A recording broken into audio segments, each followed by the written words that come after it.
já jsem Vovat a vítám vás u prvního dílu slibovaného origami. Dneska si ukážeme úplné začátky a ať mi vyjde místo na foťáku, tak už začneme. Jsou to úplné začátky, takže pokud už jste čekali něco pokročilejšího, tak tohleto video můžete vypnout a pustit si další, které vyjde zhruba 2 až 3 dny od tohoto videa. Takže já už se vrhnu do skládání. Skládám vlastně teďka loďku.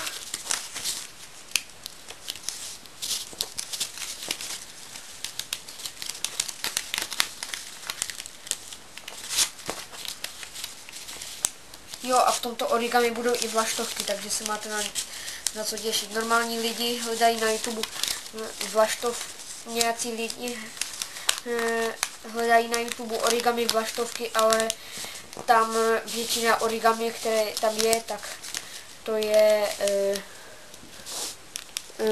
většina origami na YouTube jsou nějaké zvířata a tedy.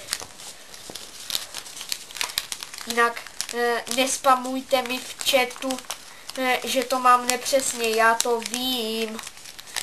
Tak, loďka, jo. Teďka ukážu první vlaštovku. Jo, toto jsou úplně jednoduché věci. Takže to ani nemá cenu, pokud jste pokročilejší, tak to ani nemá cenu se na toto video dívat, jo.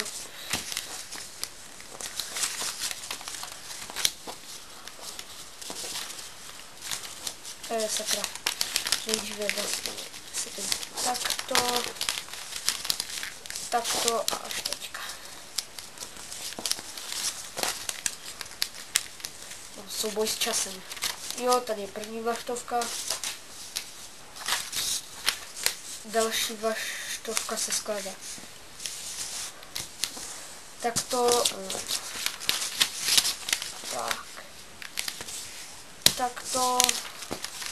Takto vmáčknout dovnitř, ještě jednou, takto vmáčknout dovnitř, špičku zašpičkovat a ohnout. Tak, teďka to udělám. Takto. Dále, takto v prostředku toho si to rozpůlíme a dáme to tak. Já opravdu teďka bojuju s časem, takže to skládám rychle. Ale když tak si v tom videu projíždějte. Takhle. A tak, přehnu. Takto, přehnu. Takto, přehnu. Takto, přehnu. Takto, přehnu. Takto, přehnu. Takto, uděláme kormidlo. Tak, a mám vlaštovku. Tak, a teďka postavím parník. Ještě se mrknu na čas, kolik máme, jo, ještě máme 3 minuty, takže to stínu, a já jsem si nevzal nůžky, takže to budu muset utrhnout.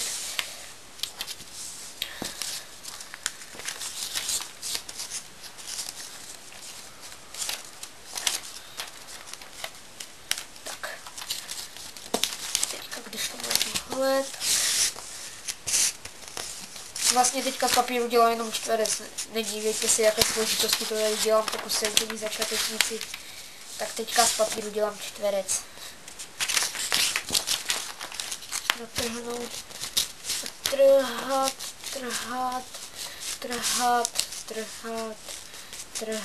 a trhat.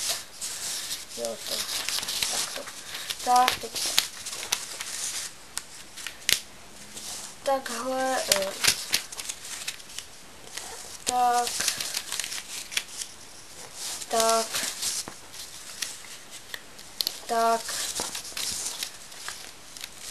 Tak. Otočit. To samé na druhé straně. Tak. Tak. Tak. Tak. Tady ještě jednou naposledy.